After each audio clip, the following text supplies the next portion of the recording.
Hello friends, Korean டைப்பில் ஒரு millet noodles பண்ணலாமா? வாங்க பார்க்கலாம். ஒரு பாத்திரம் எடுத்துக்கிட்டேன். அந்த பாத்திரத்தில் கொஞ்சோண்டு தண்ணி ஊற்றிட்டு நூடுல்ஸ் வந்து அதில் ஆட் பண்ணிக்கிட்டு ஒரு 10 மினிட்ஸ் குக் பண்ணுங்கள். ஸோ குக் பண்ணும்போது ஒரு 2 ட்ராப்ஸ் வந்து ஆயில் விட்டுக்கோங்க. அப்போ தான் வந்து நூடுல்ஸ் வந்து ஒன்றோட ஒன்று ஒட்டாமல் இருக்கும். இதுக்கு நான் வந்து ஸ்லட் ஃபார்மோட மில்லட் நூடுல்ஸ் தான் யூஸ் பண்ணியிருக்கேன்.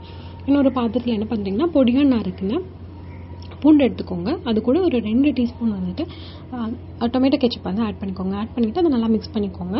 அது கூடவே வந்து பார்த்திங்கன்னா கொஞ்சோண்டு ரெட் சில்லி பவுடர் ஆட் பண்ணியிருக்கேன். உங்களுக்கு வந்து காரம் அதிகமாக வேணும் அப்படின்னா நீங்கள் சில்லி ஃப்ளேக்ஸ் கூட நீங்கள் வந்து ஆட் பண்ணிக்கலாம். அதுக்கப்புறமா மிக்சட் ஹர்ப்ஸ் வந்து நான் யூஸ் பண்ணியிருக்கேன். உங்களுக்கு வந்து பீஸா ஷாப்பில் கிடைக்கும் இல்லையா, அந்த ஹர்ப்ஸ் கூடவே நீங்கள் யூஸ் பண்ணிக்கலாம். ஸோ எவ்வளோக்கு நீங்கள் ஹர்ப்ஸ் ஆட் பண்ணுறீங்களோ அந்தளவுக்கு வந்து உங்களோட நூடுல்ஸ் வந்து ரொம்பவே ஃப்ளேவர்ஃபுல்லாக இருக்கும். அதுக்கப்புறமா கொஞ்சோண்டு சால்ட் ஆட் பண்ணியிருக்கேன். நான் இதுக்கு வந்து எக்ஸ்ட்ரா ஸ்பைசஸ் எதுவுமே ஆட் பண்ணல. அந்த நூடுல்ஸோட பேக்லேயே வந்து ஒரு மசாலா வந்துச்சு. அந்த மசாலா தான் வந்து நான் யூஸ் பண்ணியிருக்கேன். அதை வந்து நல்லா வந்து மிக்ஸ் பண்ணிக்கோங்க. ஸோ நான் வந்துட்டு ஒரு சின்ன க்யூப் ஸ்லைஸ் சீஸ் எடுத்துகிட்டு அதையும் நல்லா கிரேட் பண்ணி வச்சுக்கிட்டேன்.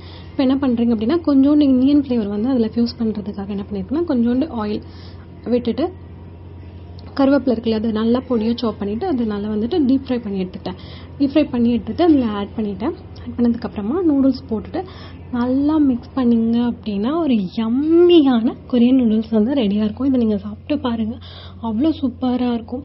ஸோ ஒரே மாதிரி நூடுல்ஸ் சாப்பிட்டு உங்களுக்குலாம் போர் அடிச்சிருக்கும் இல்லையா? ஸோ நான் சொல்கிற மாதிரி இந்த நூடுல்ஸ் நீங்கள் செஞ்சு பார்த்தீங்க அப்படின்னா ரொம்ப ரொம்ப சூப்பராக இருக்கும். கிட்ஸ்க்கெலாம் வந்து இது ரொம்பவே பிடிக்கும். இது வந்து கொரியன் வித் இந்தியன் ஃபியூஷனோடு இருக்கிறதால டேஸ்ட் வந்து ரொம்பவே சூப்பராக இருக்கும். தேங்க்யூ ஃபார் வாட்சிங் மை வீடியோ.